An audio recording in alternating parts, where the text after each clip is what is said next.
राख मन माए गुर का राख मन माए गुर का शब्द राख मन माए गुर का शब्द राख मन माए गुर का शब्द राख मन माए नाम सिमर चिंता सब जाए नाम सिमर नाम सिमर चिंता सब जाए नाम सिमर नाम सिमर नाम सिमर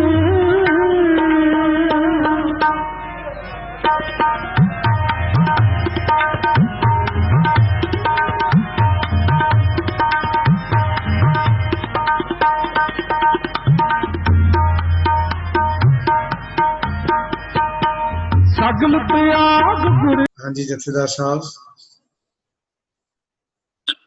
हाँ जी अंकल। सहजवीर जी हमेशा रेडी रहते हैं।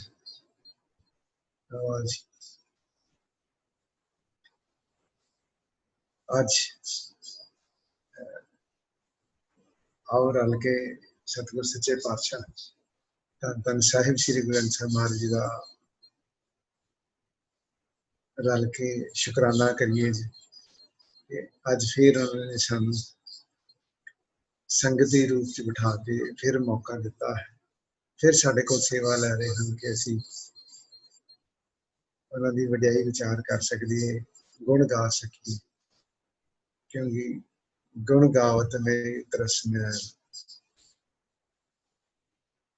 साडी रोज रोज जो मन ते बुद्धि ते मिट्टी चढ़ती है विकारां दी, क्योंकि असी करते रोज ही हाँ इस वडियाई विचार नाल इस संगत नाल उतरती है। शुकराना सच्चे पातशाह का। आओ असी अज बहुत प्यारी आवाज हरमीत भैन जी दिल्ली वाले उन्होंने आवाज नाले तो जाप सानू कराणगे, अज नाले सानू श्लोक भी सारे सरवण कराणगे। मैं सारी संगत को बेनती करांगा कि असी श्लोक अज इस करके फैसला लिया सी कि असी पढ़ांगे कि सानू वो चीज पक्की हो। असी जो जो पिछे विचारा है मैं अपनी ज्ञान गोलक विच लिखा है, मैनू आस है कि तुसी सारे ने भी अपनी ज्ञान गोलक विच जरूर लिखा होएगा। अज असी विचारना है कि असी वो जो ज्ञान गोलक लिखी सी या जो असी सिक्ख्या सी कि असी कमाया भी है कि कला लिख के ही सिर्फ उन्होंने रख दिता है। डॉक्टर ब्रिजपाल सिंह का कहना हो कि असी ज्ञान गोलक खर्ची भी है। आओ असी रल के जरूर उपराला करिए कि साडे जीवन विच की चेंज आई है। मैं भी आप जी नाल साझा करांगा जो मैनू तुसी संगत ने सतगुर सच्चे पातशाह ने जो बख्शिश की है।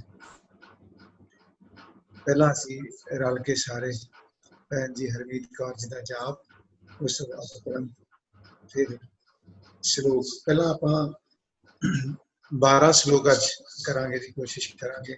हाँ अगर विचार आपां लगती हुई कि आप पूरी कर चुके हाँ या सानू सारिਆਂ ਨੂੰ ਇਹਦੇ बारे सारी ज्ञान हो गया है, थोड़े कमा भी लए हम तो असीं अगे चलांगे नहीं। अज 12 श्लोक जी पहला पढ़ा है वो असीं विचारांगे। मैं भैन जी बेनती करांगा कि अपनी मिठी प्यारी आवाज सानू जाप भी करांगे और अगे श्लोक भी पढ़ेंगे। सारी संगत वाहिगुरु जी का खालसा वाहिगुरु जी फतेह। संगत जियो वाहिगुरु जी का खालसा वाहिगुरु जी की फतेह। एक ओंकार सतनाम करता पुरख निरभव निर्वैर अकाल मूरत अजूनी सैभं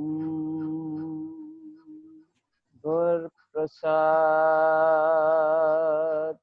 एक ओंकार सतनाम करता पुरख निरभव निर्वैर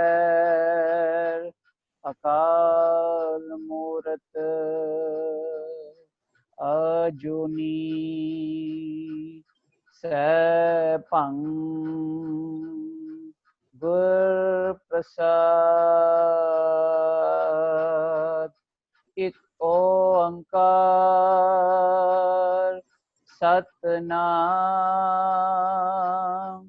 करता पुरख निरभव निर्वैर अकाल मूरत अजूनी सैभं गुर प्रसाद एक ओंकार सतनाम करता पुरख निरभव निर्वैर अकाल मूरत अजूनी सैभं गुर प्रसाद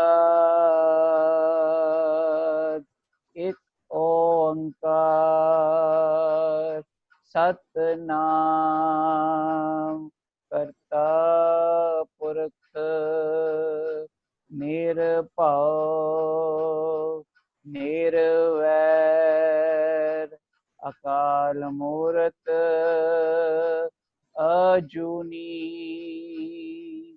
सैभं गुर प्रसाद वाहे गुरु वाहे गुरु वाहे गुरु वाहे गुरु वाहे गुरु वाहे गुरु वाहे गुरु वाहे गुरु वाहे गुरु वाहे गुरु वाहिगुरु जी का खालसा वाहिगुरु जी की फतेह जी फतेह जी फतेह आहा ਨਿਰਭਉ ਨਿਰਵੈਰ ਭੈਣ ਜੀ ਦੇ ਜਦੋਂ ਮੁਖਾਰ ਬਿੰਚ ਸੁਣ ਕੇ ਲੱਗ ਰਿਹਾ ਸੀ ਕਿ ਪਾਤਸ਼ਾਹ ਸਾਨੂੰ ਹੀ ਇਹ ਗੁਣ ਦੇ ਦੇ ਨਿਰਭਉ ਹੋ ਜਾਈਏ ਅਸੀਂ ਨਿਰਵੈਰ ਹੋ ਜਾਏंगे ਬਹੁਤ ਪਿਆਰਾ ਜੀ ਜਾਪ ਆਹਾ ਆਨੰਦ ਜੀ ਆਨੰਦ ਪੂਰਾ ਆਨੰਦ ਪਰਮ ਆਨੰਦ ਮੈਂ ਸਹਿਜ ਜੀ ਨੂੰ ਬੇਨਤੀ ਕਰਾਂਗਾ ਕਿ ਪਹਿਲੇ 12 ਸ਼ਲੋਕ ਜੀ ਅੱਗੇ ਲੈ ਕੇ ਆਉਣ ਜੀ ਨਾਲ ਮੈਂ ਪਰਵਿੰਦਰ ਵੀਰ ਜੀ ਨੂੰ ਵੀ ਬੇਨਤੀ ਕਰਾਂਗਾ ਕਿ ਕਿਉਂਕਿ ਵਿਚਾਰ ਬਹੁਤ ਵਧੀਆ ਕਰਦੇ ਨੇ ਵੀਰ ਜੀ ਸਾਰੀ ਸੰਗਤ ਨੂੰ ਕਹਾਂਗਾ ਕਿ ਆਪਣੇ ਆਪਣੇ ਵਿਚਾਰ ਨਾਲ ਨਾਲ ਜ਼ਰੂਰ ਰੱਖਣੀ ਜੀ ਭੈਣ ਜੀ ਨੂੰ ਬੇਨਤੀ ਕਰੀਏ ਜੀ ਕਿ ਆਪਣੀ ਬੁਲੰਦ ਔਰ ਪਿਆਰੀ ਆਵਾਜ਼ ਵਿੱਚ ਸਾਨੂੰ ਇਹ ਸਾਰੇ ਸ਼ਲੋਕ ਸਰਵਣ ਕਰਾਉਣ सतबचन जियो वाहिगुरु जी श्लोक भगत कबीर जियो के एक ओंकार सतगुर प्रसाद कबीर मेरी सिमरनी रसना ऊपर राम राम आद जुगादि सगल भगत ताको सुख विश्राम आद जुगादि सगल भगत ताको सुख विश्राम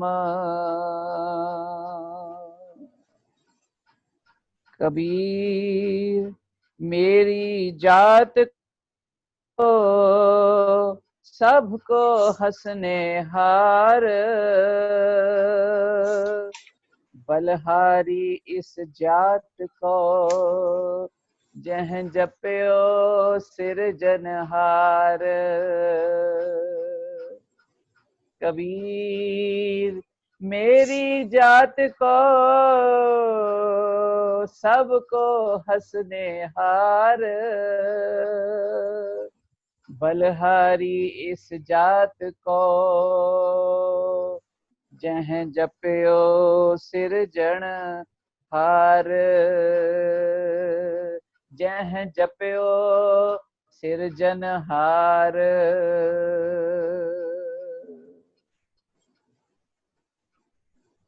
कबीर डगमग क्या कर हैं कहाँ डुला वह जियो सर्व सुख को नायको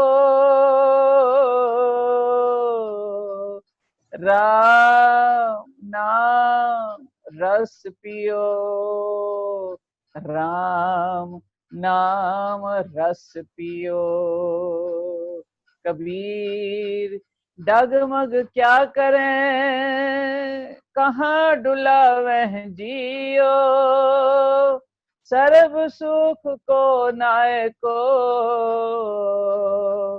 राम नाम रस पियो कबीर कंचन के कुंडल बने ऊपर लाल जड़ाओ दिस हैं दाधे कान ज्यों जिन मन नाही नाओ कबीर कंचन के कुंडल बने ऊपर लाल जड़ाओ दिस हैं दाधे कान ज्यों जिन मन नाही नाओ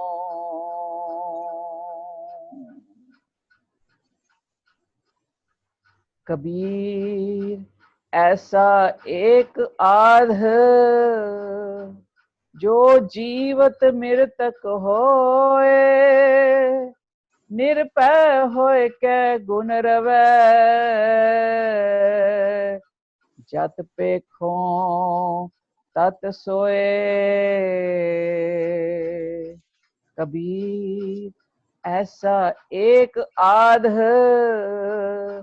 जो जीवत मृतक होए निरपय होए कै गुण रवै जत पेखो तत सोए।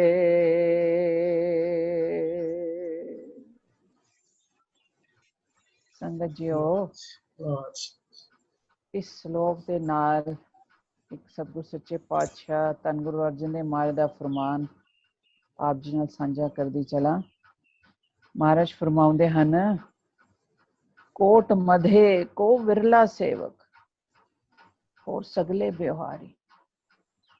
कबीर ऐसा एक आध जो जीवत मृतक होए, कोट मधे को विरला सेवक और सगले व्यवहारी।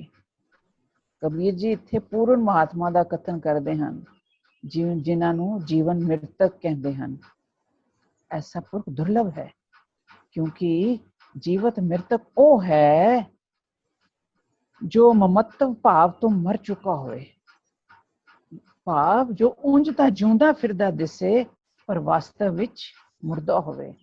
अर्थात ਕਿਸੇ ਮਾਇਕ ਪਦਾਰਥ ਜਾਂ ਸਰੀਰ ਦੇ ਆਸਰੇ ਉਸ ਦਾ ਚਿੱਤ ਨਾ ਹੋਵੇ।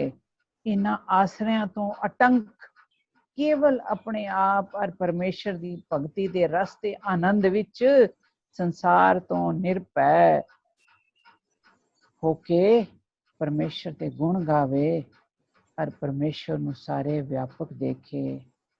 ऐसा होना बड़ा कठिन है, बड़ा कठिन है वाहिगुरु जीओ, बड़ा कठिन। आहा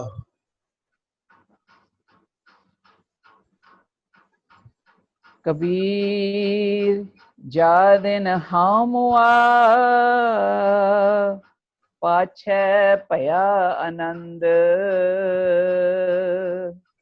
मोहे मिलियो प्रभ आपना संगी भजै गोबिंद। कबीर जा दिन हामुआ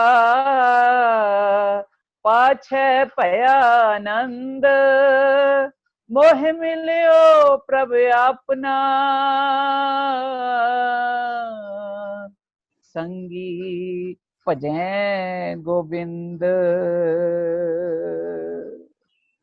हाँ हुआ, हंकार मर गया जिस दिन। हंकार सारे दुखों का कारण है। जब मर गया पिछे वड्डा आनंद होया। क्यों? जो लिखा है गर्भ गोविंदे पावत नहीं। हर जियो अहंकार न पावई, वेद कूक सुनावे हैं। आनंद दा रूप यह है कि मैनू तो अपना प्यारा मिल गया है ते जग्यासू मेरी वल देख के भजन करन लगे। वाह। कबीर सब ते हम बुरे, हम तज भलो सब कोय। जिन ऐसा कर बूझिया, मीत हमारा सोए। कबीर सब ते हम बुरे, हम तज भलो सब कोय। जिन ऐसा कर बूझिया, मीत हमारा सोए।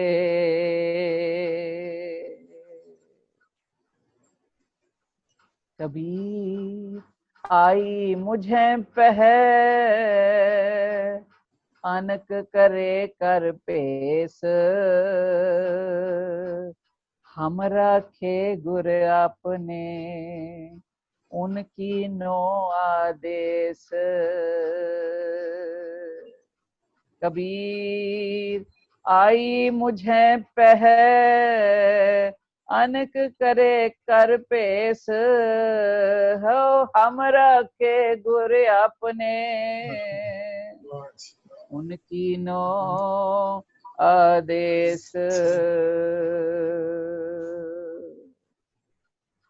वाहिगुरु। कबीर सोई मारिए, जह मुए सुख होए। भलो भलो सबको कहे, बुरो न माने कोय। कबीर सोई मारिए, जह मुए सुख होए। भलो भलो सबको कहे, बुरो न माने कोय।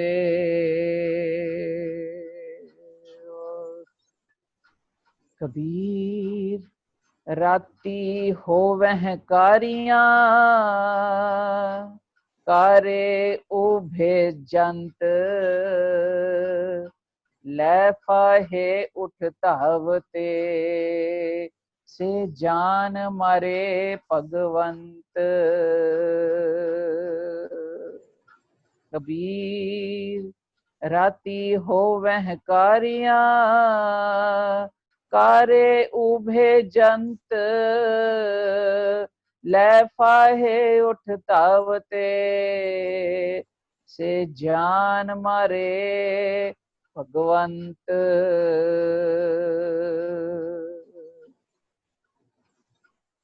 कबीर चंदन का बिरवा भला बेड़ो ढाक पलास। ओए पी चंदन होए रहे बसे जो चंदन पास। कबीर चंदन का बिरवा भला बेड़ो ढाक पलास। ओए पी चंदन होए रहे बसे जो चंदन पास।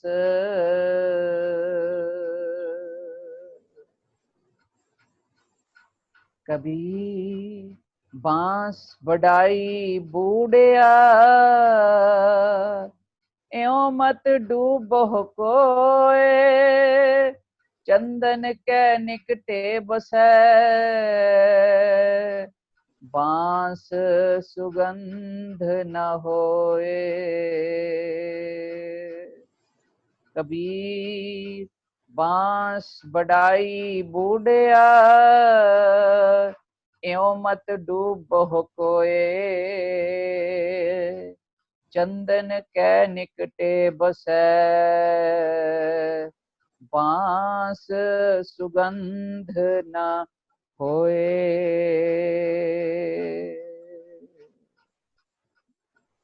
वाहिगुरु जी। ਵਾਹ ਜੀ। ਆਹਾ, ਭੈਣ ਜੀ ਨੇ ਦੋ ਸ਼ਲੋਕਾਂ ਦੇ ਵਿੱਚ ਵਿਚਾਰ ਵੀ ਸਾਨੂੰ ਬੜੇ ਪਿਆਰ ਨਾਲ ਬੜੀ ਵਧੀਆ ਤਰੀਕੇ ਨਾਲ ਸਰਵਨ ਕਰਾਈ ਹੈ। ਇੱਕ ਤਾਂ ਜੀਵਨ ਮ੍ਰਿਤਕ, ਦੂਸਰਾ ਹਉਮੈ ਕਿੱਦਾਂ ਛੱਡੀਏ। ਬਹੁਤ ਬਹੁਤ ਪਿਆਰੀ ਵਿਚਾਰ ਭੈਣ ਜੀ।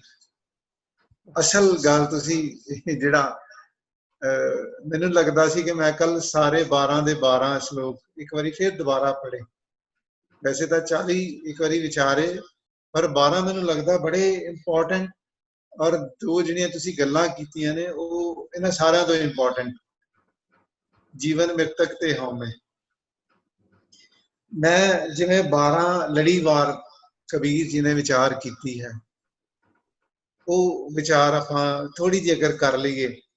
ਜਿਹੜਾ ਮਿਲਵਾਂ ਭਾਵ ਸ਼ਲੋਕ 1 ਤੋਂ ਲੈ ਕੇ 12 ਤੱਕ ਦਾ ਲਿਖਿਆ ਆਪਣੇ ਸਕਰੀਨ ਤੇ ਆ ਰਿਹਾ ਹੈ। ਸਹਿਜ ਵੀ ਜੀ ਥੋੜਾ ਜਿਹਾ ਉੱਪਰ ਕਰੋ ਜੀ, ਪੂਰਾ ਲੈ ਕੇ ਆਓ ਇਹਨੂੰ, ਮਿਲਵਾਂ ਭਾਵ ਜਿਹੜਾ। ਮੈਂ ਪਰਵਿੰਦਰ ਜੀ ਨੂੰ ਬੇਨਤੀ ਕਰਾਂਗਾ ਕਿ ਉਹ ਵੀ ਵਿਚਾਰ ਬਹੁਤ ਪਿਆਰੀ ਕਰਦੇ ਨੇ ਜੀ। ਉਹ ਵੀ ਇਹਨਾਂ ਦਾ ਪਹਿਲੇ ਸ਼ਲੋਕ ਪਹਿਲੇ 12 ਸ਼ਲੋਕਾਂ ਦਾ ਵਿਚਾਰ ਜਰਾ ਸਾਨੂੰ ਪਹਿਲਾਂ ਸਰਵਣ ਕਰਾਉਣ ਦੀ, ਜਾਂ ਸੰਗਤ ਜੋ ਕੋਈ ਕਰਨਾ ਚਾਹੁੰਦਾ ਹੋਵੇ, ਕਿਸੇ ਨੂੰ ਵੀ ਲੜੀਵਾਰ ਵਿਚਾਰ ਸਮਝ ਆਈ ਹੋਵੇ ਕਿ ਕਬੀਰ ਜੀ ਕੀ ਕਹਿਣਾ ਚਾਹ ਰਹੇ ਹਨ, ਕਿੱਧਰਲੇ ਪਾਸੇ ਸਾਨੂੰ ਲੈ ਕੇ ਜਾਣਾ ਚਾਹ ਰਹੇ, ਉਹ ਕਰੀਏ ਜੀ। ਹਾਂਜੀ, ਪਰਵਿੰਦਰ ਵੀਰ ਜੀ ਨੂੰ ਬੇਨਤੀ ਕਰਾਂਗਾ ਮੈਂ। ਪਰਵਿੰਦਰ ਵੀਰ ਜੀ ਆਪਣੀ, ਹਾਂ ਕਰੋ ਜੀ। ਹਾਂ,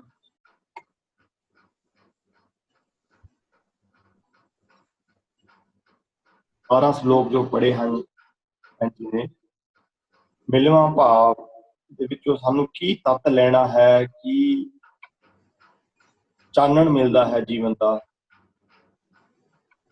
ਭਾਈ ਸਾਹਿਬ ਲਿਖਦੇ ਹਨ, ਸੁੱਖ ਸਿਰਫ ਉੱਥੇ ਹੈ ਜਿੱਥੇ ਪ੍ਰਭੂ ਦੀ ਯਾਦ ਹੈ। ਸੁੱਖ ਸਿਰਫ ਉੱਥੇ ਹੈ ਜਿੱਥੇ ਪ੍ਰਭੂ ਦੀ ਯਾਦ ਹੈ, ਕਿਉਂਕਿ ਪ੍ਰਭੂ ਦਾ ਸਿਮਰਨ ਹੀ ਮਨੁੱਖ ਦੀ ਮੈਂ ਦਾ ਨਾਸ ਕਰਦਾ ਹੈ, ਅਤੇ ਸੁੱਖ ਮੈਂ ਦੇ ਨਾਸ ਵਿੱਚ ਹੈ। ਗੁਰੂ ਦਰ ਤੇ ਅੱਪੜ ਕੇ ਪ੍ਰਭੂ ਦੀ ਕੀਤੀ ਬੰਦਗੀ ਹਉਮੈ ਤੋਂ ਹਟਾ ਕੇ ਨਿਮਰਤਾ ਵੱਲ ਲਿਆਉਂਦੀ ਹੈ। ਹਉਮੈ ਨੂੰ ਮਾਰਨਾ ਇੱਕ ਐਸਾ ਭਲਾ ਕੰਮ ਹੈ ਜਿਸ ਨੂੰ ਸਾਰਾ ਸੰਸਾਰ ਸਲਾਉਂਦਾ ਹੈ। ਨਿਮਰਤਾ ਵਾਲਾ ਮਨੁੱਖ ਮਾਨੋ ਚੰਦਨ ਦਾ ਬੂਟਾ ਹੈ ਨਿਮਰਤਾ ਵਾਲਾ ਮਨੁੱਖ ਮਾਨੋ ਚੰਦਨ ਦਾ ਬੂਟਾ ਹੈ ਜੋ ਸਭ ਨੂੰ ਸੁਗੰਧੀ ਦਿੰਦਾ ਹੈ। ਹਉਮੈ ਦੇ ਮਾਰੇ ਹੋਏ ਬੰਦੇ ਹਨੇਰੀਆਂ ਰਾਤਾਂ ਵਰਗੇ ਕਾਲੇ ਦਿਲ ਵਾਲੇ ਹੁੰਦੇ ਹਨ। ਉਹ ਮਾਨੋ ਬਾਂਸ ਹਨ ਜੋ ਚੰਦਨ ਦੇ ਨੇੜੇ ਹੁੰਦੇ ਹੋਏ ਵੀ ਚੰਦਨ ਦੀ ਸੁਗੰਧੀ ਤੋਂ ਵਾਂਝੇ ਰਹਿੰਦੇ ਹਨ ਤੇ ਆਪੋ ਵਿੱਚ ਖਹਿ ਖਹਿ ਕੇ ਸੜਦੇ ਹਨ। ਸਾਰੇ 12 ਸਲੋਕਾਂ ਦਾ ਜੀ ਜੋ ਮਿਲਵਾਂ ਭਾਗ ਅਸੀਂ ਜਪਜੀ ਸਾਹਿਬ ਚ ਪੜ੍ਹਦੇ ਹਾਂ ਨਾ ਵੀ ਕਿੱਥੇ ਘੜੀ ਹੈ ਸੁਰਤ ਮਤ ਮਨ ਬੁੱਧ, 5 ਖੰਡਾਂ ਦੀ ਵਿਚਾਰ ਜਦੋਂ ਆਉਂਦੀ ਹੈ ਉੱਥੇ ਮਤ ਦੇ ਘੜੇ ਜਾਣ ਦੀ, ਬੁੱਧੀ ਦੇ ਘੜੇ ਜਾਣ ਦੀ ਵਿਚਾਰ ਮਹਾਰਾਜ ਬਖਸ਼ਿਸ਼ ਕਰਦੇ ਹਨ। ਸੋ ਉਹ ਜਿਹੜੀ ਘਾੜਤ ਹੈ ਮੈਨੂੰ ਲੱਗਦਾ ਹੈ ਇਹ 12 ਸਲੋਕਾਂ ਦੇ ਵਿੱਚ ਹੀ ਕਬੀਰ ਜੀ ਨੇ ਰੱਖੀ ਹੈ। ਮਨ ਕਿਵੇਂ ਘੜਦਾ ਹੈ, ਕਿਉਂਕਿ ਮਨ ਦੇ ਸੁਭਾਅ ਨੂੰ ਪਹਿਲਾਂ ਕਬੀਰ ਜੀ ਨੇ ਇਹਨਾਂ 12 ਸਲੋਕਾਂ 'ਚ ਉਜਾਗਰ ਕੀਤਾ ਹੈ ਤੇ ਉਹਦੇ ਨਾਲ ਸਾਨੂੰ ਕਿਵੇਂ ਖੁਆਰੀ ਹੁੰਦੀ ਹੈ ਉਹ ਵੀ ਦੱਸਿਆ ਹੈ ਤੇ ਇਹਨਾਂ ਤੋਂ ਬਚ ਕੇ ਸੁੱਖ ਕਿਵੇਂ ਲੱਭਣਾ ਹੈ, ਸੁੱਖ ਕਿੱਥੇ ਹੈ ਉਹਦੇ ਬਾਰੇ ਰਾਹ ਵੀ ਵਿਖਾਇਆ ਹੈ। ਅਸੀਂ ਕਹਿ ਸਕਦੇ ਹਾਂ ਬਾਣੀ ਦਾ ਇੱਕ ਬੜਾ ਪਿਆਰਾ ਫਰਮਾਨ ਹੈ, ਪਾਰ ਜਾਓ ਗੁਰੂ ਆਪਣੇ ਉੱਪਰ ਜਿਨ ਹਰ ਹਰ ਨਾਮ ਦ੍ਰਿੜਾਇਆ। ਮੈਂ ਆਪਣੇ ਗੁਰੂ ਤੋਂ, ਆਪਣੇ ਸਤਿਗੁਰੂ ਤੋਂ ਬਲਿਹਾਰ ਜਾਣਾ ਚਾਹੁੰਦਾ ਹਾਂ, ਬਲਿਹਾਰ ਜਾਂਦਾ ਹਾਂ। ਕਿਉਂਕਿ ਜਿਹੜੇ ਭਗਤ ਹਨ ਜਿਨ੍ਹਾਂ ਨੂੰ ਰਾਹ ਮਿਲ ਜਾਂਦਾ ਹੈ ਉਹ ਫਿਰ ਸੰਸਾਰੀ ਛੂਟ ਗਈ ਸੰਸਾਰੀ ਤੋਂ ਹੀਰਾ ਹਾਥ ਚੜਿਓ ਨਿਰਮੋਲਕ ਜਦੋਂ ਪਹੁੰਚ ਜਾਂਦੇ ਹਨ ਫਿਰ ਉਹ ਬਲਿਹਾਰ ਜਾਂਦੇ ਹਨ। ਬਾਹਰ ਜਾਓ ਗੁਰ ਆਪਣੇ ਉੱਪਰ ਜਿਨ ਹਰ ਹਰ ਨਾਮ ਦ੍ਰਿੜਾਇਆ। ਮਹਾ ਅੰਧਕਾਰ ਮਹਾ ਉਦਿਆਨ ਅੰਧਕਾਰ ਮੈਂ ਸਿੱਧਾ ਮਾਰਗ ਦਿਖਾਇਆ। ਸਿੱਧਾ ਮਾਰਗ, ਅਸੀਂ ਕਈ ਵਾਰੀ ਰਸਤਾ ਕਿਤੇ ਨਵੇਂ ਸ਼ਹਿਰ ਜਾਈਏ ਅਸੀਂ ਰਸਤਾ ਪੁੱਛ ਕੇ ਜਾਂਦੇ ਹਾਂ, ਜਿੱਥੇ ਸਾਨੂੰ ਰਸਤੇ ਦੀ ਭਟਕਣਾ ਹੈ ਭੁੱਲ ਜਾਂਦੇ ਹਾਂ, ਸਾਨੂੰ ਨਹੀਂ ਪਤਾ ਰਸਤੇ ਬਾਰੇ, ਅਸੀਂ ਕਿਸੇ ਨਾ ਕਿਸੇ ਤੋਂ ਪੁੱਛਦੇ ਹਾਂ। ਕਈ ਸਾਨੂੰ ਲੰਬਾ ਰਸਤਾ ਵਿਖਾ ਦਿੰਦੇ ਹਨ, ਕਈ ਗਲਤ ਰਸਤੇ ਪਾ ਦਿੰਦੇ ਹਨ, ਕਈ ਇਹੋ ਜਿਹੇ ਸੱਜਣ ਮਿਲੇ ਹਨ ਜਿਹੜੇ ਸਿੱਧਾ ਰਸਤਾ ਦਿਖਾ ਦਿੰਦੇ ਹਨ ਤੇ ਸਿੱਧਾ ਅਸੀਂ ਆਪਣੇ ਟਿਕਾਣੇ ਤੇ ਜਾ ਪਾਉਂਦੇ। ਤੇ ਅਸੀਂ ਪਹੁੰਚ ਕੇ ਆਪਣੇ ਟਿਕਾਣੇ ਤੇ ਫਿਰ ਉਹਦਾ ਦਿਲੋਂ ਧੰਨਵਾਦ ਵੀ ਸਾਡੇ ਅੰਦਰੋਂ ਨਿਕਲਦਾ ਹੈ ਵੀ ਬੜਾ ਸੌਖਾ ਰਸਤਾ ਦੱਸਿਆ, ਸਿੱਧੇ ਅਸੀਂ ਪਹੁੰਚ ਗਏ, ਕਿਤੇ ਸਾਨੂੰ ਖੁਆਰੀ ਨਹੀਂ। ਸੋ ਇਸੇ ਤਰ੍ਹਾਂ ਬਾਣੀ ਵਿੱਚ ਗੁਰੂ ਮਹਾਰਾਜ ਗੁਰੂ ਜੀ ਦੀ ਬਾਣੀ ਸ਼ਬਦ ਜੋ ਹੈ ਸਾਨੂੰ ਜੀਵਨ ਦਾ ਸਿੱਧਾ ਰਸਤਾ ਦਿਖਾਉਂਦਾ ਹੈ। ਕਿਤੇ ਜਿੱਥੇ ਠੋਕਰਾਂ ਠੇਡੇ ਵੱਜਣੇ ਹਨ ਉੱਥੋਂ ਸਾਨੂੰ ਬਚਾਉਂਦਾ। ਸੋ ਅਸੀਂ ਕਹਿ ਸਕਦੇ ਹਾਂ ਬਾਣੀ ਦਾ ਫਰਮਾਨ ਹੈ ਜੀਵਨ ਦਾ ਰਸਤਾ ਕਿਵੇਂ ਹੈ। ਵਿਖਿਆ ਸੰਸਾਰ ਕਿਆ ਹੈ, ਜਿਉਂ ਕਿਉਂ ਤਰੀਐ ਵਿਖਿਆ ਸੰਸਾਰ, ਕਿਵੇਂ ਤਰੀਏ। ਸਤਿਗੁਰ ਬੋਹਿਤ ਪਾਵੈ ਪਾਰ, ਸਤਿਗੁਰੂ ਜੀ ਆਪ ਬੋਹਿਤ ਬਣ ਕੇ ਸਾਨੂੰ ਉਸ ਵਿਖਮ ਰਸਤੇ ਤੋਂ ਕੱਢ ਲੈਂਦੇ। ਕਿਉਂ ਤਰੀਐ ਵਿਖਿਆ ਸੰਸਾਰ, ਸਤਿਗੁਰ ਬੋਹਿਤ ਪਾਵੈ ਪਾਰ। ਪਵਨ ਝੁਲਾਰੇ ਮਾਇਆ ਦੇ, ਹਰ ਕੇ ਭਗਤ ਸਦਾ ਥਿਰ ਸੇ। ਹਰਖ ਸੋਗ ਤੇ ਰਹਿ ਨਿਆਰਾ, ਸਿਰ ਉੱਪਰ ਗੁਰੂ ਰਖਵਾਰਾ। ਜਦੋਂ ਗੁਰੂ ਰਖਵਾਰਾ ਹੋ ਜਾਂਦਾ ਹੈ, ਗਿਆਨ ਮਿਲ ਜਾਂਦਾ ਹੈ, ਸਿੱਧਾ ਰਸਤਾ ਸਾਨੂੰ ਦਿਖਾਈ ਪੈਂਦਾ ਹੈ, ਫਿਰ ਅਸੀਂ ਖੁਆਰੀਆਂ ਤੋਂ ਹੋਰ ਵਿਕਾਰਾਂ ਤੋਂ ਮਾਇਆ ਦੇ ਠੋਕਰਾਂ ਤੋਂ ਅਸੀਂ ਬਚ ਜਾਂਦੇ ਹਾਂ। ਤੇ ਕਿਉਂਕਿ ਉਹਨਾਂ ਦੇ ਰਾਹ ਵਿੱਚ ਇੱਕ ਬੰਨਾ ਲੱਗ ਜਾਂਦਾ ਹੈ, ਸਤਿਗੁਰੂ ਜਿਹੜੇ ਆਪ ਆਪਣੇ ਬਖਸ਼ਿਸ਼ ਨਾਲ ਸਾਨੂੰ ਤੋਰੀ ਰੱਖਦੇ ਹਨ ਸਿੱਧੇ ਰਸਤੇ ਤੇ। ਸੋ ਇਹ ਵਿਚਾਰ ਜੋ ਮੈਨੂੰ ਜਪਦਾ ਹੈ ਕਬੀਰ ਜੀ ਨੇ ਸਾਨੂੰ ਬਖਸ਼ਿਸ਼। ਧੰਨਵਾਦ ਜੀ। ਵਾਹ ਜੀ ਵਾਹ, ਧੰਨਵਾਦ ਜੀ, ਬਹੁਤ ਧੰਨਵਾਦ ਵੀਰ ਪਰਵਿੰਦਰ ਸਿੰਘ ਹੋਣਾ ਦਾ। ਮੈਨੂੰ ਲੱਗਦਾ ਹੈ ਕਿ ਵੀਰ ਜੀ ਨੇ ਸਾਨੂੰ ਇਹ ਅੱਜ ਸਮਝਾਇਆ ਹੈ। ਪਰਵਿੰਦਰ ਵੀਰ ਜੀ ਕਹਿੰਦੇ ਹਨ ਕਿ ਮਾਇਆ ਦੇ ਹੱਲਿਆਂ ਤੋਂ ਗੁਰਬਾਣੀ ਦੀ ਵਾੜ ਸਾਡੇ ਆਲੇ ਦੁਆਲੇ ਲੱਗ ਜਾਂਦੀ ਹੈ। ਜਦੋਂ ਅਸੀਂ ਗੁਰਬਾਣੀ, ਗੁਰੂ, ਸਤ ਸੰਗਤ, ਇਹਦੀ ਵਾੜ ਅਸੀਂ ਆਪਣੇ ਦੁਆਲੇ ਲਾ ਦਿੰਦੇ ਹਾਂ, ਤੇ ਫਿਰ ਇਹ ਹਉਮੈ ਜਾਂ ਇਹੋ ਜਿਹੀਆਂ ਸਾਰੀਆਂ ਚੀਜ਼ਾਂ ਦੀ ਜਿਹੜੀ ਹੱਲਿਆਂ ਦੀ ਜਿਹੜੀ ਮਾਰ ਹੈ, ਉਹ ਸਾਡੇ ਤੱਕ ਨਹੀਂ ਪਹੁੰਚ ਸਕਦੀ। ਜਦੋਂ ਅਸੀਂ ਮੈਂ ਕਰਨੀ ਬੰਦ ਕਰ ਦਿੰਦੇ ਹਾਂ, ਸਿਰਫ ਤੂੰ ਕਰਦੇ ਹਾਂ, ਜਿਵੇਂ ਭੈਣ ਜੀ ਚੈਟ 'ਚ ਲਿਖ ਰਹੇ ਹਨ, ਵਾਹ ਜੀ, ਜੋ ਜਨ ਲੇਹ ਖਸਮ ਕਾ ਨਾਉ ਤਿਨਕੇ ਸਦ ਬਲਿਹਾਰੇ ਜਾ। ਗੁਰੂ ਜੀ ਸਾਡੇ ਸਾਰਿਆਂ ਤੋਂ ਬਲਿਹਾਰ ਜਾਂਦੇ ਹਨ, ਜਿਹੜੇ ਆਪਣੇ ਆਪਣੇ ਘਰਾਂ 'ਚ ਬੈਠ ਕੇ ਜਾਂ ਸੰਗਤੀ ਰੂਪ ਵਿੱਚ ਉਹਦਾ ਨਾਮ ਲੈਂਦੇ ਹਨ। ਵਾਹ ਜੀ।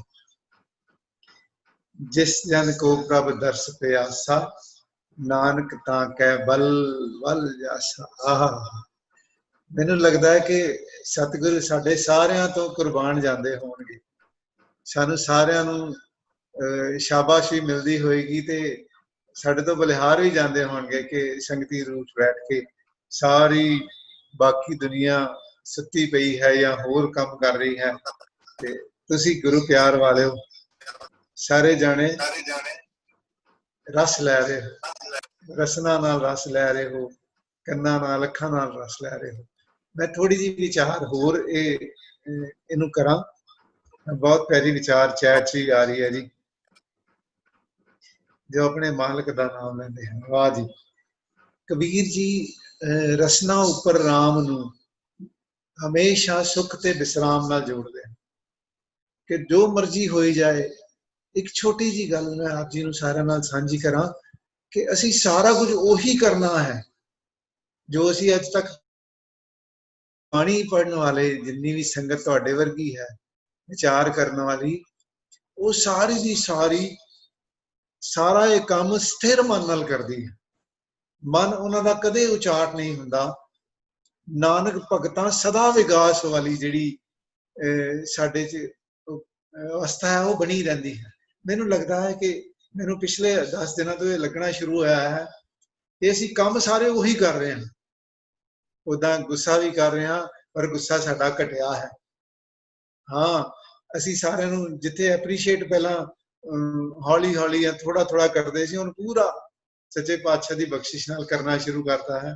ਅਗਰ ਕੋਈ ਚੰਗਾ ਕੰਮ ਕਰਦਾ ਹੈ ਤਾਂ ਬਹੁਤ ਵਧੀਆ ਕਹਿੰਦੇ ਆ, ਅਗਰ ਕੋਈ ਮਾੜਾ ਕਹਿੰਦਾ ਹੈ ਤੇ ਉਹਨੂੰ ਵੀ ਐਪਰੀਸ਼ੀਏਟ ਕਰਦੇ ਆ, ਬਾਕੀ ਕੰਮ ਬਹੁਤ ਸੋਹਣੇ ਕੀਤੇ ਹਨ, ਕਿਤੇ ਆ ਵੀ ਥੋੜਾ ਜਿਹਾ ਹੋਰ ਵਧੀਆ ਕਰ ਲੈ, ਉਤਸ਼ਾਹ ਨਾਲ।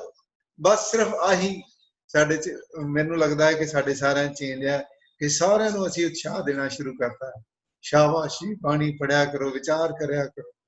ਮੈਨੂੰ ਲੱਗਦਾ ਹੈ ਕਿ ਕਬੀਰ ਜੀ ਵੀ ਆਹੀ ਸਾਨੂੰ ਅਗਲੇ 3 ਸ਼ਲੋਕਾਂ 'ਚ ਦੱਸਦੇ ਹਨ ਕਿ ਜਾਤ ਦਾ ਗਰਭ ਵੀ ਨਹੀਂ, ਤੂੰ ਡੋਲੀ ਵੀ ਨਾ ਕਿਸੇ ਸੁੱਖ ਦੁੱਖ ਆਣ ਤੋਂ, ਦੁੱਖ ਆਣ ਤੋਂ, ਕੰਚਲ ਕੁੰਡਲ ਕਿਸੇ ਸੋਨੇ ਦਾ ਵੀ ਤੂੰ ਗੁਮਾਨ ਨਾ ਕਰੀ। ਇਹ ਨਹੀਂ ਕਰੇਗਾ ਤੇ ਕੀ ਬਣ ਜਾਏਗਾ? ਜੀਵਨ ਮਿਰਤਕ ਹੋ ਜਾਏ। ਜਦੋਂ ਸਾਰੀਆਂ ਚੀਜ਼ਾਂ ਤੋਂ ਇਨਵੋਲਵ ਹੋਣਾ ਬੰਦ ਕਰ ਦੇਗਾ, ਸਥਿਰ ਰਹਿਣਾ ਸ਼ੁਰੂ ਹੋ ਜਾਏਗਾ। ਮਨ ਰੇ ਥਿਰ ਰਹੋ, ਮਤ ਕਤ ਜਾਹੀ ਜੀਓ, ਬਾਹਰ ਢੂੰਡਤ ਬਹੁਤ ਦੁੱਖ ਪਾਵੇ, ਘਟ ਘਰ ਅੰਮ੍ਰਿਤ ਘਟ ਮਾਹੀ ਜੀ। ਜਦੋਂ ਅਸੀਂ ਅੰਦਰਲੇ ਪਾਸੇ ਖੋਜਣਾ ਸ਼ੁਰੂ ਕਰਦੇ ਹਾਂ, ਮੈਨੂੰ ਲੱਗਦਾ ਜੀਵਨ ਮਿਰਤਕ ਹੋ ਜਾਂਦਾ ਹੈ। ਫਿਰ ਅੱਗੇ ਕਬੀਰ ਜੀ ਅਗਲੇ ਸ਼ਲੋਕਾਂ ਵਿੱਚ ਹਉਮੈ ਨੂੰ ਛੱਡਣ ਦੀ ਗੱਲ ਕਰਦੇ ਹਨ। ਕਹਿੰਦੇ ਜੇ ਹਉਮੈ ਜਦੋਂ ਛੱਡੀ ਜਾਏਗੀ, ਜਦੋਂ ਫਿਰ ਤੂੰ ਹਉਮੈ ਛੱਡ ਕੇ ਸੰਗਤ ਵਿੱਚ ਜਾਏਗਾ ਤੇ ਚੰਦਨ ਦਾ ਬੂਟਾ ਹੋ ਜਾਏਗਾ, ਜਿਹਦੀ ਸੁਗੰਧੀ ਸਾਰੇ ਸੰਗਤ ਵਾਲੇ ਮਾਨਣਗੇ। ਆਹਾ, ਵਾਹ ਜੀ। ਚੰਦਨ ਦਾ ਬੂਟਾ ਸੰਗਤ ਵਿੱਚ ਬੈਠਾ ਹੋਵੇ, ਮਤਲਬ ਜਿਹੜਾ ਚੰਗੇ ਆਚਰਣ ਵਾਲਾ, ਚੰਗੇ ਜੀਵਨ ਵਾਲਾ, ਨਾਮ ਸਿਮਰਨ ਵਾਲਾ, ਰਸੀਆ ਰੰਗ ਰਤਾ, ਜਦੋਂ ਇਹੋ ਜਿਹੀ ਰੂਹ ਸੰਗਤ 'ਚ ਆ ਕੇ ਬੈਠਦੀ ਹੈ ਤਾਂ ਉਹ ਵਾਕਈ ਚੰਦਨ ਦਾ ਬੂਟਾ ਬਣ ਕੇ ਆਉਂਦੀ ਹੈ। ਭਾਵੇਂ ਢਾਕ ਪਲਾਸ ਹਨ, ਪਰ ਉਹਦੀ ਖੁਸ਼ਬੂ ਸਾਰੇ ਪਾਸੇ ਫੈਲਦੀ। ਹਾਂ, ਕਈ ਇਹੋ ਜਿਹੇ ਵੀ ਹਨ, ਬਾਣੀ ਪੜ੍ਹਦੇ ਹਨ, ਸੰਗਤ ਵਿੱਚ ਜਾਂਦੇ ਹਨ, ਪਰ ਬਾਂਸ ਤੇ ਬੰਦੇ 'ਚ ਕੋਈ ਫਰਕ ਨਹੀਂ ਹੁੰਦਾ। ਵਾਹ ਜੀ। ਮੈਂ ਸਾਰੀ ਸੰਗਤ ਨੂੰ ਕਹਾਂਗਾ ਕਿ ਬਾਂਸ ਤੇ ਬੰਦੇ 'ਚ ਕੀ ਫਰਕ ਹੈ, ਉਹ ਜ਼ਰੂਰ ਚੈਟ 'ਚ ਜਾਂ ਵੈਸੇ ਆ ਕੇ ਵਿਚਾਰ ਕਰਨਗੇ ਜੀ, ਕਿ ਬਾਂਸ ਕੋਲ ਸੁਗੰਧ ਦੇ ਰਹਿੰਦਾ ਹੋਇਆ ਵੀ ਸੁਗੰਧੀ ਨਹੀਂ ਲੈਂਦਾ, ਪਰ ਬਾਕੀ ਸਾਰੇ ਬੂਟੇ ਸੁਗੰਧੀ ਲੈ ਕੇ ਵੀ ਅੱਗੇ ਸੁਗੰਧੀ ਵੰਡਣਾ ਸ਼ੁਰੂ ਕਰਦੇ ਹਨ। ਵਾਹ ਜੀ, ਜਾਂ ਕਾ ਮਨ ਹੋਏ ਸਗਲ ਕਿਰੀਨਾ। ਬਹੁਤ ਵਧੀਆ ਜੀ, ਬਹੁਤ ਵਿਚਾਰੇ ਚਾਰ ਜੀ। ਨਾਮ ਤਿਨ ਘਟ ਘਟ ਚੀਨਾ। ਆਹਾ, ਇਹ ਕਬੀਰ ਜੀ ਅੱਜ ਸਾਨੂੰ ਸਾਰੇ 12 ਸ਼ਲੋਕਾਂ 'ਚ ਬੜੀ ਬਖਸ਼ਿਸ਼ ਕਰਦੇ ਹੋਏ ਕਹਿੰਦੇ ਹਨ ਕਿ ਆਹ ਅਗਰ ਤੁਸੀਂ ਇਹ ਕੰਮ ਕਰ ਲੈਂਦੇ ਤੇ ਬਾਂਸ। ਹਾਂਜੀ, ਹਰਮੀਤ ਭੈਣ ਜੀ ਅੱਗੇ ਵਿਚਾਰ ਕਰਨਾ ਚਾਹੁੰਦੇ ਨੇ ਜੀ। ਬਸ ਲਾਸਟ ਲਾਈਨ ਕਿ ਬਾਂਸ ਔਰ ਤੁਹਾਡੇ 'ਚ ਫਰਕ ਆਪਣੇ 'ਚ ਜ਼ਰੂਰ ਦੇਖਣਾ ਚਾਹੀਦਾ। ਹਾਂਜੀ ਹਾਂਜੀ ਭੈਣ ਜੀ। ਜੀ ਸੰਗਤ ਜੀਓ, ਡਾਕਟਰ ਭਾਈ ਵੀਰ ਸਿੰਘ ਜੀ ਦੀ ਵਿਆਖਿਆ ਖਾਸ ਕਰ ਬਾਂਸ ਔਰ ਚੰਦਨ ਦੇ ਬਾਰੇ ਆਪ ਜੀ ਨਾਲ ਸਾਂਝੀ ਕਰਨਾ ਚਾਹੁੰਦੀ ਸਾਂ ਜੀ। ਭਾਈ ਸਾਹਿਬ ਲਿਖਦੇ ਹਨ ਕਿ ਬਾਂਸ ਦੇ 4 ਔਗਣ ਹਨ। ਇੱਕ ਅਭਿਮਾਨੀ, ਦੂਜਾ ਗੰਡੈਲ, ਤੀਜਾ ਪੋਲਾ ਤੇ ਚੌਥਾ ਕੁਲਘਾਤੀ। ਇਸ ਤਰ੍ਹਾਂ ਹੰਕਾਰੀ, ਵਰਣ ਆਸ਼ਰਮ ਅਭਿਮਾਨੀ, ਸ਼ੁਭਤਾ ਤੋਂ ਖਾਲੀ, ਈਰਖਾ ਰੱਖਣ ਹਾਰੇ ਦੁਸ਼ਟ ਪੁਰਸ਼ ਸੰਤਾਂ ਦੇ ਨਿਕਟ ਰਹਿ ਕੇ ਵੀ ਮਨੋਰਥ ਨੂੰ ਨਹੀਂ ਪਹੁੰਚ ਸਕਦੇ, ਕਿਉਂ ਜੋ ਦੀਨ ਨਾਲੋਂ ਦੁਨੀਆ ਅਧਿਕ ਸਮਝਦੇ ਹਨ।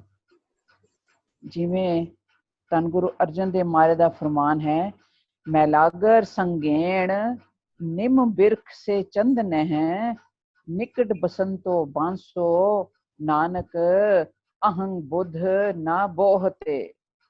ਅਰਥਾਤ ਮੈਲਾਗਰ ਚੰਦਨ, ਚੰਦਨ ਦੇ ਸੰਗ ਕਰਕੇ ਨਿੰਮ ਦਾ ਬਿਰਛ ਵੀ ਚੰਦਨ ਹੋ ਜਾਂਦਾ ਹੈ, ਪਰ ਕੋਲ ਵਸਦਾ ਬਾਂਸ ਅਹੰਕਾਰ ਬੁੱਧ ਕਰਕੇ ਸੁਗੰਧਿਤ ਨਹੀਂ ਹੁੰਦਾ।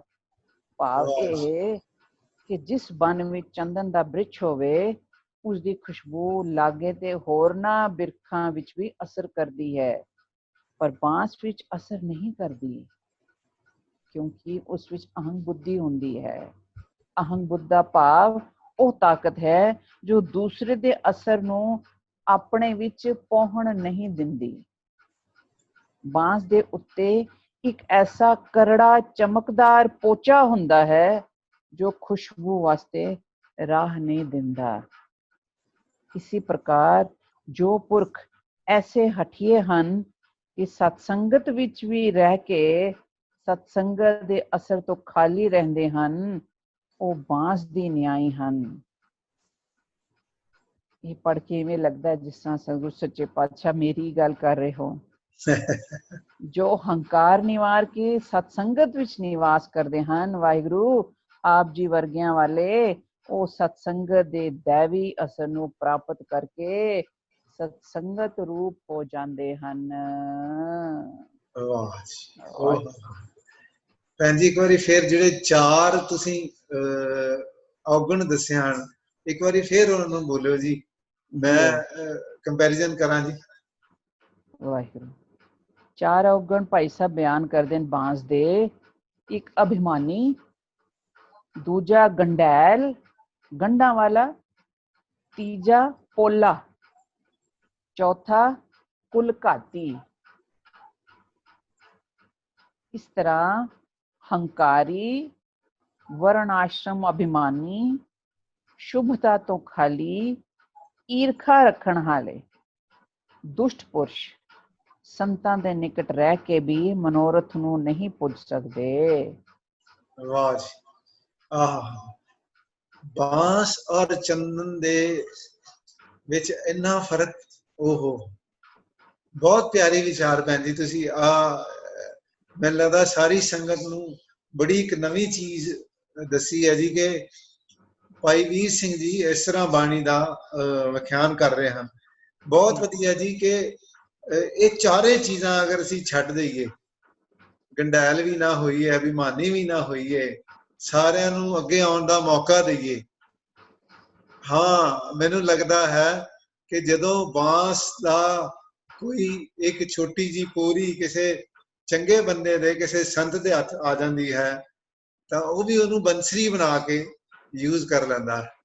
ਵਾਹ ਜੀ, ਬਹੁਤ ਵਧੀਆ ਵਿਚਾਰ ਭੈਣ ਜੀ ਕਿ ਸਾਨੂੰ ਬਾਂਸ ਵਰਗਾ ਨਹੀਂ ਹੋਣਾ ਚਾਹੀਦਾ। ਸਾਨੂੰ ਬਾਂਸ, ਹਾਂ ਅਗਰ ਕਿਤੇ ਆਤਮ ਸਮਰਪਣ ਅਸੀਂ ਕਿਸੇ ਚੰਗੇ ਹੱਥਾਂ ਵਿੱਚ ਕਰ ਦਈਏ ਤੇ ਮੈਨੂੰ ਲੱਗਦਾ ਬਾਂਸ ਵੀ ਬੰਸਰੀ ਚੰਗੀਆਂ ਸੁਰਾਂ ਦੇਣ ਲੱਗ ਪੈਂਦਾ ਹੈ। ਆਓ ਜੀ ਅਸੀਂ ਕੋਸ਼ਿਸ਼ ਕਰੀਏ ਕਿ ਚੰਦਨ ਦਾ ਪਹਿਲਾਂ ਬੂਟਾ ਬਣੀਏ, ਚੰਦਨ ਵਾਲੇ ਪਾਸੇ ਚਲੀਏ।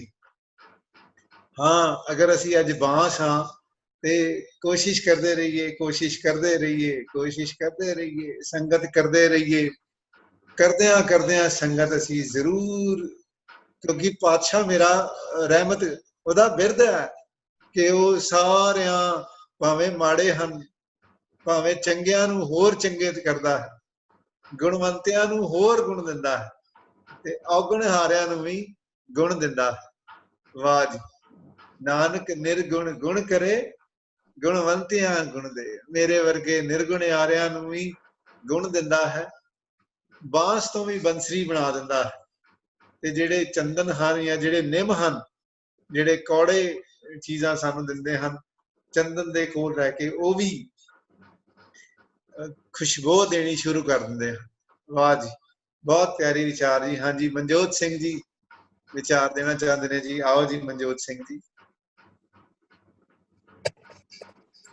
ਵਾਹਿਗੁਰੂ ਜੀ ਕਾ ਖਾਲਸਾ, ਵਾਹਿਗੁਰੂ ਜੀ ਕੀ ਫਤਿਹ। ਵਾਹਿਗੁਰੂ ਜੀ। ਕਬੀਰ ਜੀ ਦੇ ਜਿਹੜੇ 1 ਤੋਂ 12 ਤੱਕ ਜਿਹੜਾ ਮਿਲਵਾਂ ਭਾਵ ਹੈਗਾ, ਉਹਦੇ ਵਿੱਚ ਇੱਕ ਗੁਰੂ ਅੰਗਦ ਪਾਤਸ਼ਾਹ ਜੀ ਦਾ ਇੱਕ ਫਰਮਾਨ ਚੇਤੇ ਆ ਰਿਹਾ ਹੈ, ਹਉਮੈ ਇਹਾ ਜਾਤ ਹੈ, ਹਉਮੈ ਕਰਮ ਕਮਾਹੇ, ਹਉਮੈ ਇਹੀ ਬੰਧਨਾ, ਫਿਰ ਜੋਨੀ ਪਾਹੇ। ਵੀ ਇਹਦੇ ਚ ਗੁਰੂ ਅੰਗਦ ਪਾਤਸ਼ਾਹ ਕਹਿੰਦੇ ਨੇ ਵੀ ਜਿਸ ਇਨਸਾਨ ਦੇ ਅੰਦਰ ਹਉਮੈ ਇੱਕ ਘਰ ਕੀਤੀ ਹੋਈ ਹੈ, ਹਉਮੈ ਇਹਾ ਜਾਤ ਹੈ, ਹਉਮੈ ਕਰਮ ਕਮਾਹੇ, ਉਹਦੇ ਜਿਹੜੇ ਕਰਮ ਨੇ, ਉਹਦੇ ਜਿਹੜੇ ਐਕਸ਼ਨਸ ਨੇ, ਉਹਨਾਂ ਦੇ ਵਿੱਚ ਵੀ ਤੁਹਾਨੂੰ ਹੰਕਾਰ ਤੇ ਉਹ ਅਹੰ ਭਾਵ ਜਿਹੜਾ ਹੈ ਉਹ ਦੇਖਣ ਨੂੰ ਮਿਲਦਾ ਹੈ। ਹਉਮੈ ਇਹੀ ਬੰਧਨਾ, ਫਿਰ ਜੋਨੀ ਪਾਹੇ। ਉਹ ਫਿਰ ਜੂਨਾਂ ਦੇ ਵਿੱਚ ਆਉਂਦੇ ਜਿਨ੍ਹਾਂ ਦੇ ਅੰਦਰ ਮੈਂ ਜਿਹੜੀ ਹੈ, ਕਿਸੇ ਵੀ ਕੰਮ ਨੂੰ ਲੈ ਕੇ, ਕਿਸੇ ਵੀ ਪੱਖ ਨੂੰ ਲੈ ਕੇ ਮੈਂ ਜਿਹੜੀ ਹੈ ਉਹ ਵਸੀ ਰਹਿੰਦੀ ਹੈ। ਪਰ ਇਸ ਸ਼ਬਦ ਦੇ ਅਖੀਰ ਦੇ ਵਿੱਚ ਗੁਰੂ ਅੰਗਦ ਪਾਤਸ਼ਾਹ ਇਹ ਵੀ ਕਹਿੰਦੇ ਨੇ, ਹਉਮੈ ਇੱਕ ਲਾ ਇਲਾਜ ਨਹੀਂ, ਇਹ ਹਉਮੈ ਐਸਾ ਉਹ ਬਿਮਾਰੀ ਨਹੀਂ ਹੈ ਜਿਹਦਾ ਕੋਈ ਇਲਾਜ ਨਹੀਂ ਹੈ। ਹਉਮੈ ਦੇ ਅੰਦਰੋਂ ਹੀ ਤੁਹਾਨੂੰ ਉਹਦਾ ਇਲਾਜ ਮਿਲੇਗਾ। ਤੁਹਾਡੇ ਮੈਂ ਜਿਹੜੀ ਹੈ ਉਹ ਨਿਕਲੇਗੀ। ਜਿਵੇਂ ਇੱਥੇ ਕਬੀਰ ਜੀ ਨੇ ਕਿਹਾ ਕਿ ਵੀ ਮਹਾਰਾਜ ਦਾ ਸਿਮਰਨ ਕਰਕੇ, ਉਸ ਨਾਮ ਨੂੰ ਜਪ ਕੇ ਉਸ ਮੈਂ ਦਾ ਨਾਸ਼ ਕੀਤਾ ਜਾ ਸਕਦਾ ਹੈ। ਮੈਂ ਖਤਮ ਹੋਏਗੀ ਤਾਂ ਸਾਡੀ ਯਾਦ ਦੇ ਵਿੱਚ, ਸਾਡੀ ਜ਼ਬਾਨ ਦੇ ਵਿੱਚ ਤੂੰ ਹੀ ਵਸੇਗਾ। ਸੋ ਮੈਂ ਸਮਝਦਾ ਕਿ ਸੰਗਤ ਕਿਸੇ ਵੀ ਰੂਪ ਦੇ ਵਿੱਚ, ਸੰਗਤ ਇੱਕ ਐਸੀ ਬੇੜੀ ਹੈ, ਇੱਕ ਐਸਾ ਬੇੜਾ ਹੈਗਾ ਜਿਹਦੇ ਵਿੱਚ ਬੈਠ ਕੇ ਕੋਈ ਵੀ ਇਨਸਾਨ ਜਿਹਦੇ ਅੰਦਰ ਕਿਸੇ ਵੀ ਤਰ੍ਹਾਂ ਦਾ ਔਗਣ ਹੈ, ਕਿਸੇ ਵੀ ਲੈਵਲ ਦਾ ਔਗਣ ਹੈ, ਸੰਗਤ ਇੱਕ ਐਸਾ ਬੇੜਾ ਹੈ, ਇੱਕ ਐਸਾ ਵੀ ਉਹ ਰੁੱਖ ਹੈਗਾ। ਉਸ ਅਗਰ ਇਨਸਾਨ ਇਸ ਬੇੜੀ ਦੇ ਵਿੱਚ ਬਹਿੰਦਾ ਹੈ ਤੇ ਮਹਾਰਾਜ ਦੀ ਕਿਰਪਾ ਸਦਕਾ, ਸੰਗਤ ਦੀ ਵਰਖਾ ਸਦਕਾ ਉਹ ਇਨਸਾਨ ਜਿਹੜਾ ਹੈ ਇਸ ਬੇੜੀ 'ਚ ਬਹਿ ਕੇ ਉਸ ਵਿਕਾਰਾਂ ਰੂਪੀ ਸੰਸਾਰ ਤੋਂ ਜਿਹੜਾ ਹੈ ਉਹ ਪਾਰ ਨਿਕਲ ਸਕਦਾ ਹੈ। ਕਿਉਂਕਿ ਪਾਤਸ਼ਾਹ ਦਾ ਸੁਭਾਅ ਜਿਹੜਾ ਹੈ ਉਹ ਬਖਸ਼ਿਸ਼ ਕਰਨ ਵਾਲਾ ਹੈ, ਉਹ ਬਖਸ਼ਣਹਾਰ ਹੈ। ਪਾਤਸ਼ਾਹ ਵੈਰੀ ਨਹੀਂ ਹੈ। ਇਹ ਵਿਕਾਰ ਜਿਹੜੇ ਨੇ ਇਹ ਸਾਡੇ ਵੈਰੀ ਨੇ। ਪਾਤਸ਼ਾਹ ਨੇ ਤੇ ਬਖਸ਼ਿਸ਼ ਕਰਨੀ ਹੈ, ਸਾਨੂੰ ਬਖਸ਼ਣਾ ਹੈ ਤੇ ਸਾਡੇ ਅੰਦਰ ਪਿਆਰ ਪੈਦਾ ਕਰਨਾ ਹੈ। ਵਾਹਿਗੁਰੂ ਜੀ ਕਾ ਖਾਲਸਾ, ਵਾਹਿਗੁਰੂ ਜੀ ਕੀ ਫਤਿਹ। ਵਾਹ ਜੀ ਮਨਜੋਤ ਸਿੰਘ ਜੀ, ਅੱਜ ਤੁਸੀਂ ਕਮਾਲ ਦੀ ਵਿਚਾਰ ਕੀਤੀ ਜੀ। ਮੈਨੂੰ ਬਹੁਤ ਪਿਆਰੀ ਵਿਚਾਰ ਲੱਗੀ, ਕਿਉਂਕਿ ਮੈਨੂੰ ਕੱਲ ਕਿਸੇ ਸੰਗਤ ਦਾ ਫੋਨ ਆਇਆ ਜੀ, ਕਹਿੰਦੇ ਜੀ ਮੈਂ ਇਹ ਵਡਿਆਈ ਵਿਚਾਰ ਕਰਨ ਤੋਂ ਪਹਿਲਾਂ ਦੂਸਰਿਆਂ ਦੀਆਂ ਗਲਤੀਆਂ ਲੱਭਦਾ ਸੀ, ਤੇ ਉਹਨਾਂ ਨੇ ਕਿਹਾ ਜਦੋਂ ਵਿਚਾਰ ਕਰਨੀ ਸ਼ੁਰੂ ਕੀਤੀ ਤੇ ਉਹੀ ਔਗਣ ਜਿਹੜਾ ਮੇਰਾ ਸੀ ਉਹ ਗੁਣ ਬਣ ਗਿਆ। ਕਹਿੰਦੇ ਅੱਗੇ ਮੈਂ ਕਿਸੇ ਦੀਆਂ ਗਲਤੀਆਂ ਲੱਭਦਾ ਸੀ, ਤੇ ਕਹਿੰਦੇ ਹੁਣ ਇਹੋ ਜਿਹੀ ਬਖਸ਼ਿਸ਼ ਹੋਈ ਜਿਵੇਂ ਤੁਸੀਂ ਗੱਲ ਕੀਤੀ ਹੈ ਕਿ ਸੰਗਤ ਵਿੱਚ ਰਹਿ ਕੇ ਹਉਮੈ ਮੁੱਕ ਜਾਂਦੀ ਹੈ ਜਾਂ ਉਹ ਵੀ ਦਾਰੂ ਬਣ ਜਾਂਦੀ ਹੈ। ਉਹਨਾਂ ਨੇ ਕਿਹਾ ਮੈਨੂੰ ਸੰਗਤ ਜਿਹੜੀ ਹੈ ਮੇਰੇ ਵਾਸਤੇ ਬਹੁਤ ਇੱਕ ਕ੍ਰਿਸ਼ਮਾ ਬਣੀ ਕਿ ਮੈਂ ਪਹਿਲਾਂ ਦੂਸਰਿਆਂ ਦੀਆਂ ਗਲਤੀਆਂ ਲੱਭਦਿਆ ਸੀ, ਫਿਰ ਮੈਂ ਆਪਣੀਆਂ ਗਲਤੀਆਂ ਲੱਭਣੀਆਂ ਸ਼ੁਰੂ ਕਰ ਦਿੱਤੀਆਂ। ਵਾਹ ਜੀ, ਕਿਉਂਕਿ ਕਬੀਰ ਜੀ ਫਰੀਦ ਜੀ ਬਹੁਤ ਵਧੀਆ ਸ਼ਲੋਕ ਹੈ ਕਿ ਹਮ ਨਹੀਂ ਚੰਗੇ ਬੁਰਾ ਨਹੀਂ ਕੋਈ। ਕਹਿੰਦੇ ਜਦੋਂ ਮੈਂ ਫਿਰ ਆਪਣੀਆਂ ਗਲਤੀਆਂ ਲੱਭਣੀਆਂ ਸ਼ੁਰੂ ਕੀਤੀਆਂ, ਉਸ ਵੀਰ ਦਾ ਇਹ ਬਚਨ ਸੀ ਕਿ ਜਦੋਂ ਮੈਂ ਆਪਣੀਆਂ ਗਲਤੀਆਂ ਲੱਭਣੀਆਂ ਸ਼ੁਰੂ ਕੀਤੀਆਂ, ਕਹਿੰਦੇ ਮੈਨੂੰ ਭੰਡਾਰ ਆਪਣੀਆਂ ਅੰਦਰੋਂ ਆਪਣੀਆਂ ਗਲਤੀਆਂ ਦਾ ਲੱਭ ਗਿਆ। ਵਾਹ ਜੀ, ਮੈਨੂੰ ਤੁਸੀਂ ਯਾਦ ਕਰਾਤਾ ਉਸ ਵੀਰ ਦਾ ਫੋਨ। ਬਹੁਤ ਪਿਆਰੇ ਵਿਚਾਰ ਮਨਜੋਤ ਸਿੰਘ ਜੀ, ਬਹੁਤ ਧੰਨਵਾਦ ਤੁਹਾਡਾ। ਆਹਾ, ਮੈਂ ਸਮਝਦਾ ਕਿ ਕਈ ਵਾਰ ਨਾ ਸਾਡਾ ਸੁਭਾਅ ਜਿਹੜਾ ਹੈ ਉਹ ਦੁਨਿਆਵੀ ਸੰਸਿਆਂ ਦੇ ਵਿੱਚ ਰਹਿ ਕੇ ਜਾਂ ਕਿਸੇ ਵੀ ਤਰ੍ਹਾਂ ਦੀ ਦੁਨਿਆਵੀ ਸੰਗਤ 'ਚ ਅਸੀਂ ਰਹਿੰਦੇ ਹਾਂ, ਤਾਂ ਸਾਡਾ ਸੁਭਾਅ ਇਸ ਤਰ੍ਹਾਂ ਦਾ ਬਣ ਜਾਂਦਾ ਹੈ ਕਿ ਸਾਨੂੰ ਪਤਾ ਹੁੰਦਿਆਂ ਹੋਇਆਂ ਵੀ ਸਾਨੂੰ ਨਹੀਂ ਪਤਾ ਚੱਲਦਾ ਕਿ ਅਸੀਂ ਉਸ ਮੈਂ ਦੇ ਵਿੱਚ ਫਸ ਗਏ ਹਾਂ। ਸਾਡੇ ਸ਼ਬਦਾਂ ਦੇ ਵਿੱਚ, ਸਾਡੇ ਐਕਸ਼ਨਸ ਦੇ ਵਿੱਚ ਉਹ ਮੈਂ ਆਟੋਮੈਟਿਕਲੀ ਆ ਜਾਂਦੀ ਹੈ, ਪਰ ਸਾਨੂੰ ਨਹੀਂ ਦਿਖਦਾ। ਸੰਗਤ ਜਿਹੜੀ ਹੈ, ਸੰਗਤ ਮਹਾਰਾਜ ਦੀ ਇੰਨੀ ਕੁ ਕਿਰਪਾ ਹੈ ਵੀ ਸੰਗਤ ਦਾ ਕਨਸੈਪਟ ਸਿੱਖੀ ਦੇ ਵਿੱਚ ਇੰਨਾ ਕੁ ਪਾਵਰਫੁਲ ਹੈਗਾ ਕਿ ਜਿਹੜੀ ਚੀਜ਼ ਸਾਡੇ ਅੰਦਰ ਹੁੰਦਿਆਂ ਹੋਇਆਂ ਵੀ ਸਾਨੂੰ ਨਹੀਂ ਪਤਾ ਚੱਲਦੀ ਕਿ ਉਹ ਵਸ ਰਹੀ ਹੈ, ਸੰਗਤ ਉਹਨੂੰ ਵੀ ਕੱਢ ਦਿੰਦੀ ਹੈ। ਹੁਣ ਜਿਵੇਂ ਫॉर ਐਗਜ਼ਾਮਪਲ ਕੋਰੋਨਾ ਦੇ ਸਮੇਂ ਦੇ ਵਿੱਚ ਕੁਝ ਇਹੋ ਜਿਹੇ ਕੇਸਿਸ ਵੀ ਨੇ ਜਿਨ੍ਹਾਂ ਦੇ ਲੱਛਣ ਨਹੀਂ ਆਉਂਦੇ ਫਿਰ ਵੀ ਉਹ ਪੋਜ਼ਿਟਿਵ ਨੇ, ਪਰ ਜਿਨ੍ਹਾਂ ਦਾ ਇਮਿਊਨ ਸਿਸਟਮ ਇੰਨਾ ਕੁ ਸਟਰੋਂਗ ਹੈਗਾ, ਇੰਨਾ ਕੁ ਤਕੜਾ ਹੈਗਾ, ਉਹ ਵੀ ਇਹਦੇ ਚੋਂ ਬਾਹਰ ਨਿਕਲ ਜਾਂਦੇ ਨੇ। ਸੰਗਤ ਸਾਡੇ ਮੈਂਟਲ ਇਮਿਊਨ ਸਿਸਟਮ ਨੂੰ ਬੜਾ ਸਟਰੋਂਗ ਕਰ ਦਿੰਦੀ ਹੈ। ਸੰਗਤ ਦਾ ਬਹੁਤ ਪਾਵਰਫੁਲ ਕਨਸੈਪਟ ਹੈ ਵੀ ਤੁਸੀਂ ਜੇ ਅੰਦਰੋਂ ਤੁਸੀਂ ਤਰਲੋ ਮੱਛੀ ਹੋ ਰਹੇ ਹੋ ਨਾ ਵੀ ਮਹਾਰਾਜ ਦੇ ਪਿਆਰ ਦੇ ਲਈ, ਉਹਦੀ ਬਖਸ਼ਿਸ਼ ਦੇ ਲਈ, ਸੰਗਤ ਦੇ ਪਿਆਰ ਦੇ ਲਈ, ਤੇ ਮਹਾਰਾਜ ਆਪ ਉਹਦੇ ਵਿੱਚ ਸੰਗਤ ਰੂਪ ਦੇ ਵਿੱਚ ਹੋ ਕੇ ਤੁਹਾਨੂੰ ਉਹ ਬਖਸ਼ਿਸ਼ ਕਰਦੇ ਨੇ, ਤੁਹਾਡੇ ਗੁਨਾਹਾਂ ਨੂੰ, ਤੁਹਾਡੇ ਕੀਤੇ ਹੋਏ ਪਾਪਾਂ ਨੂੰ ਬਖਸ਼ ਦਿੰਦੇ ਨੇ। ਉਹਦਾ ਸੁਭਾਅ ਹੀ ਬਖਸ਼ਣਹਾਰ ਹੈ।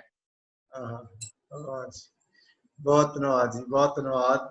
ਮੈਂ ਭੈਣ ਜੀ ਨੂੰ ਬੇਨਤੀ ਕਰਾਂਗਾ ਕਿ ਅੱਜ ਵਿਚਾਰ ਬਹੁਤ ਪਿਆਰੀ ਹੋ ਗਏ ਜੀ। ਆਨੰਦ ਜੀ, ਲਾਸਟ ਵਾਲੇ ਦੋ ਸ਼ਲੋਕ ਜਿਹੜੇ ਜੀ ਚੰਦਨ ਦੇ ਬੂਟੇ ਵਾਲੇ, ਉਹ ਫਿਰ ਇੱਕ ਵਾਰੀ ਬਹੁਤ ਪਿਆਰ ਨਾਲ ਸਾਨੂੰ ਸਰਵਣ ਕਰਾਓਗੇ ਜੀ। ਉਸ ਤੋਂ ਬਾਅਦ ਸਮਾਪਤੀ ਹੈ ਜੀ। ਬੋਲਦੇ ਆ ਬਹੁਤ ਸਾਰੀਆਂ ਗਲਤੀਆਂ। ਚਲੋ ਜੀ, ਦੋਵੇਂ ਸ਼ਲੋਕ ਜਿਹੜੇ ਮਹਿਸੂਸ ਕਰਕੇ, ਵਿਚਾਰ ਕਰਕੇ, ਪਿਆਰ ਨਾਲ ਅਸੀਂ ਮੁਸਕਰਾ ਕੇ ਸੁਣੀਏ ਜੀ। ਵਾਹ ਜੀ, ਹਾਂਜੀ ਭੈਣ ਜੀ।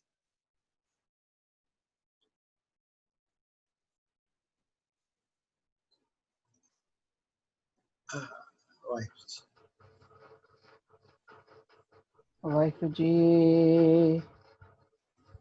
कबीर चंदन का बिरवा भला, बेड़ियो ढाक पलास, ओए पी चंदन होए रहे, बसे जो चंदन पास। कबीर चंदन का बिरवा भला, बेड़ियो ढाक पलास, ओए पी चंदन होए रहे, बसे जो चंदन पास। कबीर बांस बढ़ाई बूढ़िया, एओ मत डूबो कोए, चंदन कै निकटे बसै, बांस सुगंध न होए। कबीर बांस बढ़ाई बूढ़िया, एओ मत डूबो कोए, चंदन के निकटे बसै, बांस सुगंध न होए। वाहिगुरु जी का खालसा, वाहिगुरु जी की फतेह जी, फतेह।